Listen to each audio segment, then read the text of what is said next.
look at the Parthenon, and as you can see, there's a lot of crowds. It's crazy.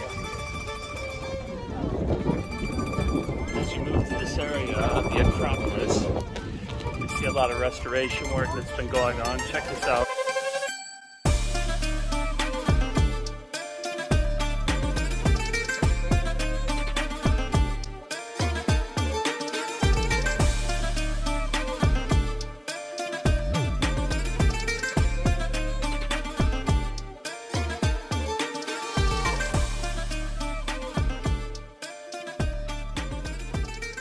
We were just up at the Acropolis Hill here, visiting the Parthenon, which they've done great reconstruction work over the last 10 years since I was last here.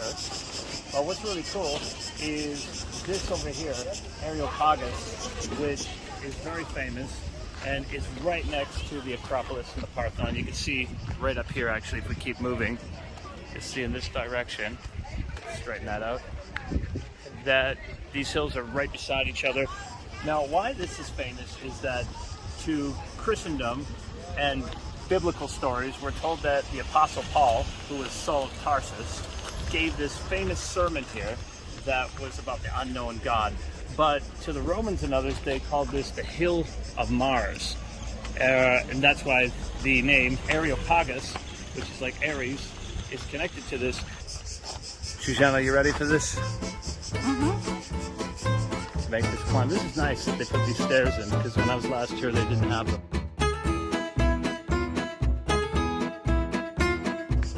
Look at that, how beautiful this is. Gorgeous climbing again. Acropolis, Parthenon.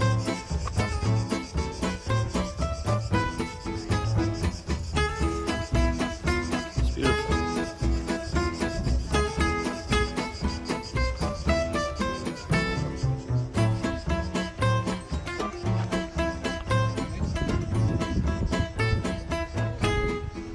Zsuzsanna, can you imagine people sitting around here? Yeah, it's very slippery. Right now, we're in the Greek Agora, or the meeting place, where everyone would come, all the philosophers, and all these great discussions would take place. There's also a Roman one back that way, but there's a lot of very famous things that took place here, and this is where Plato, Aristotle, and Socrates would hang out. And I would like to talk to you all about a very famous near-death experience story that we get from Plato and how it relates to these parts, because it's probably one of the oldest near-death experience stories ever recorded. It's called the myth of from Plato's Republic. And I think about this story sometimes when I talk to my friend Danyan Brinkley, who many of you all know, and hello Danyan if you're watching.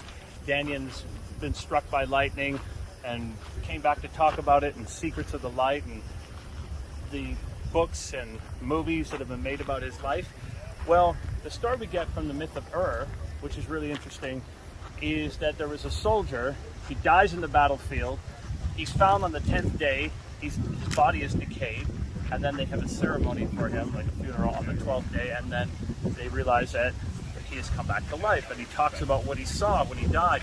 And when he died, he crossed a rainbow bridge. He encounters these two entrances by the earth, goes and talks to a council of elders or wise ones. They're like judges. This is just like the work of Dr. Michael Newton, or what we find with Garnet Schulhauser. And he's able to recall all these incredible experiences. In just a second, we have to move out of the way because there's people coming. Anyhow, what's really exciting about that and how it relates to these stories is that he's able to come back and talk about that.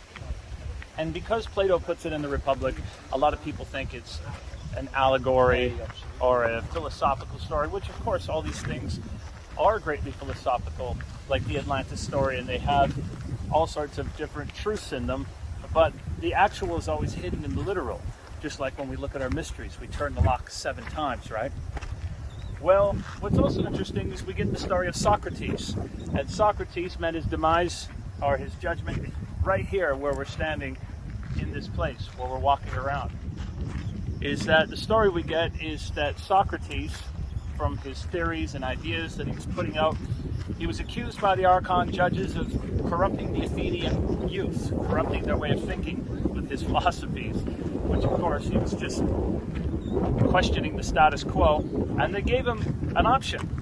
They said to Socrates, you can either meet your demise or you can repent, give your apology. And instead, he chose to drink the deadly hemlock brew because he had said at his age, which was around 70 years old, he said that it would be far better for him to know what was beyond life, go beyond life and death. And so for this, we have this idea that he stayed true to his principles and his mission of what he was given in life, as he was told at the Oracle of Delphi, which we know the story of Pythia and all the other interesting ideas that were surrounding Socrates' life. Well, anyhow, it's just a very interesting thought about life and death and how profound it is to walk in these places where Plato, Aristotle, and Socrates once were. Hey Timothy, just wanted to give you a quick hello and a video. We're in Olympia over in Greece today. Check this out.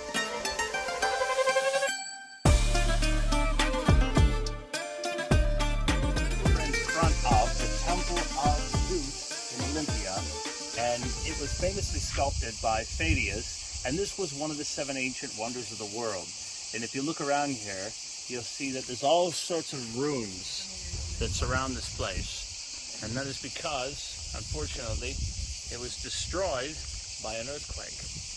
Now, if we walk this way, you'll see that we can even find Phidias' workshop.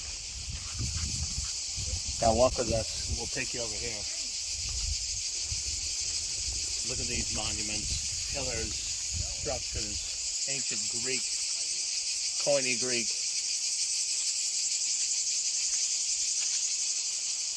Important state buildings. Zsuzsanna, what do you think? It's amazing. What I was wondering, because in one of these stones back there we saw a lot of seashells.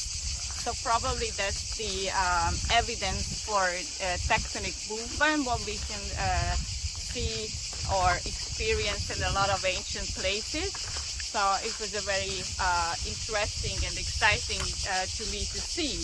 Also, we were also talking about the relations probably between the ancient Greece and the ancient Egypt. If you can see these or check these stones, you can see the structure, how they are working on it, how they, clicking these stones together. And you can see the similar structure in Egypt as well. However, I have to tell you that in the Egypt, what you can see, those pillars, nothing can compare to that. I agree with you. If you look up there, not so precise here. It's more precise in Egypt. I agree. If you look up there, and in the area where we would have seen the statue of Zeus, the Olympian, is that we find that the pillars and structures almost resemble what you would see with the Lotus or the papyrus pillar over in Egypt. And in Manly P. Hall's Secret Teachings of All Ages, he talks about the various esoteric definitions of the pillars that we see, from the Corinthian pomegranate pillars that you find at the Vatican and the places in Rome, which shows the pomegranate is like eating and consuming the fruits of the flesh and materialism. And this is sort of a esoteric definition we find to all of our ancient pillars. But if you look over here, we find that these columns are surrounding the place, that they've been destroyed and they're found all over the ground.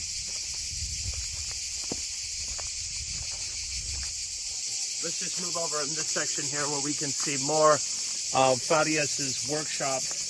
And what's really interesting, in the area that we find Phidias' workshop, you will also see that there are some Templar insignias in there, which is very interesting.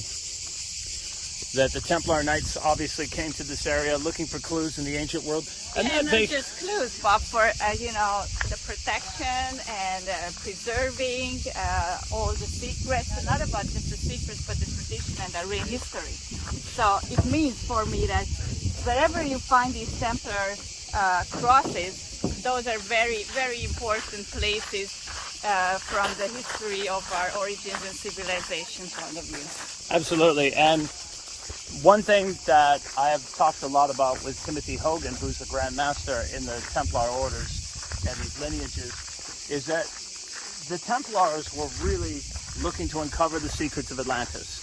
And not only did the Greeks understand that story, of course, we know about Solon that traveled to Egypt and talked to Sanchis when Egypt was known as Sais. He went to the Temple of Nephru on the Nile Delta, but we know that the Greeks and the Egyptians had this infused culture, and which is really interesting. As you move into this area, you'll see these layers upon layers of the building. You also see the Roman influence here, building on top of certain structures. But as Zsuzsanna pointed out, you're going to see these seashells that are in the stone here, which is very interesting to see that sort of erosion taking place. Yeah, and as you will see, this is at the bottom of the building, so probably the upper part, and you can see the difference in the stones. The upper part was probably built a little bit later, so here you can see all the seashells everywhere here, and when you come up a little bit, that's a new level which was built after that.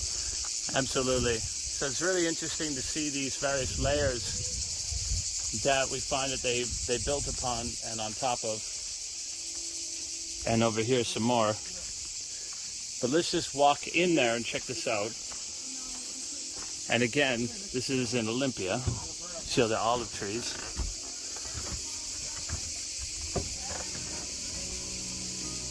Nice. Here, someone help me up.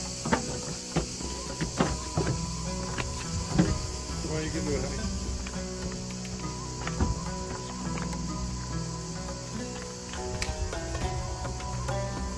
See, we have more felt columns. Over here, when we look inside of this area, the workshop, here we find the Templar insignia